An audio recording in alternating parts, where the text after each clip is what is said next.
High guys, welcome to చెడై farms. First of all నన్ను ఎంతగా సపోర్ట్ చేసిన నా సబ్స్క్రైబర్స్ అందరికీ భోగి, సంక్రాంతి, కనుమ శుభాకాంక్షలు. ఈ సంక్రాంతి సంబరాల్లో మన కోడిపందాలు కూడా ఒక భాగమే కాబట్టి అంతా కోడిపందాలు వేస్తున్నా లేదా చూస్తున్నా చాలా బిజీగా ఉంటారు. నేనైతే ఈ సంవత్సరం పెద్దగా పందాలు ఏం వేయట్లేదు, ఎందుకంటే అక్టోబర్, నవంబర్, డిసెంబర్ మంత్స్ లో నేను ఆఫీస్ వర్క్ లో ట్రావెల్ ఎక్కువ చేయాల్సి వచ్చింది. దానివల్ల పుంజుల పందానికి రెడీ చేయడం అయితే కుదరలేదు, దానివల్ల సేల్ చేసేయడం అయితే జరిగింది. సో మన పుంజులు సేల్ చేసేయడం వల్ల ఈ సంవత్సరం పందాలు కూడా అయితే పెద్దగా లేదు కాబట్టి ఒక్కొక్క ఊరికి తిరుగుతూ పందాలు చూస్తూ ఎంజాయ్ చేయడం అయితే జరుగుతుంది. సో ఇంకా వీడియో విషయానికి వస్తే, ఈ వీడియోలో మన పుంజులు పందెం వేసిన తర్వాత దెబ్బలు అయితే తగులుతాయి కదా. సో దానికోసం మన దగ్గర మెయిన్గా ఉండాల్సిన మెడిసిన్స్ ఏంటో చూద్దాం. ఒక్క దెబ్బ కూడా తగలకుండా పందెం చేస్తే సూపర్, కానీ మనం ఆగం కదా, మళ్ళీ నెక్స్ట్ రోజు తీసుకెళ్తే దాన్ని మళ్ళీ పందెం వేసేస్తాం కదా, కాబట్టి దెబ్బలు అయితే తగులుతాయి. సో పందెంలో కత్తి దెబ్బలు అయితే తగిలినప్పుడు మన దగ్గర మెయిన్గా ఉండాల్సిన మెడిసిన్స్ ఏంటనేది ఈ వీడియోలో చూద్దాం.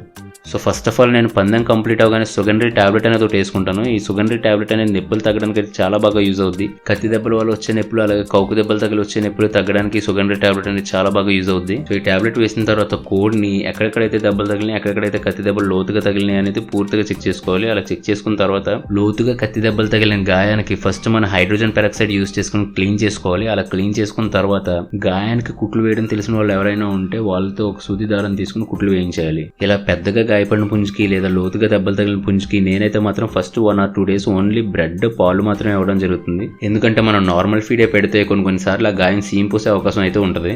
సో దానికోసమే నేనైతే ఓన్లీ బ్రెడ్ అండ్ మిల్క్ మాత్రమే ఇస్తాను. సో ఎక్కడైనా చిన్న దెబ్బలు తగిలితే ఆ చిన్న దెబ్బల మీద లేదా ఇలా కుట్లు వేసిన తర్వాత ఈ కుట్ల మీద నేనైతే టాపిక్యూర్ స్ప్రే అయితే కొట్టడం జరుగుతుంది. ఈ టాపిక్యూర్ స్ప్రే కూడా గాయాలు తగ్గడానికి బాగా యూజ్ అవుద్ది. సో ఇది మనం ఫస్ట్ డే తీసుకోవాల్సిన కేర్. ఇక రెండో రోజుకి వస్తే, రెండో రోజు మనం పుంజు కండిషన్ ఎలా ఉందా అనేది చెక్ చేసుకోవాలి. ఒకవేళ పుంజుకి జ్వరం గానీ కాళ్ళ పట్ల గానీ ఉంటే జ్వరానికి మెలాక్సికమ్ ఇంజెక్షన్ 0.5 ml చేయాలి. అలాగే కాళ్ళ పట్లకి న్యూరోకైన్ ప్లస్ 0.5 ml చేయాలి. ఒకవేళ పుంజు నీరసంగా గానీ ఉంటే వైమరాల్ వాటర్ లో కలిపి ఆ వాటర్ ని పుంజు దగ్గర పెట్టడం మంచిది.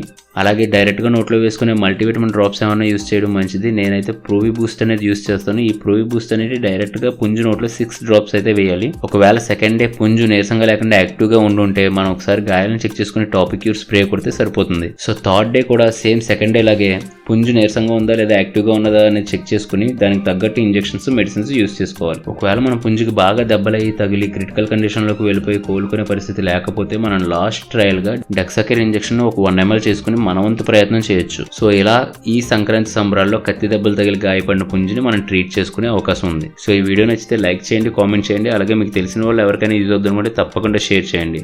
Thank you.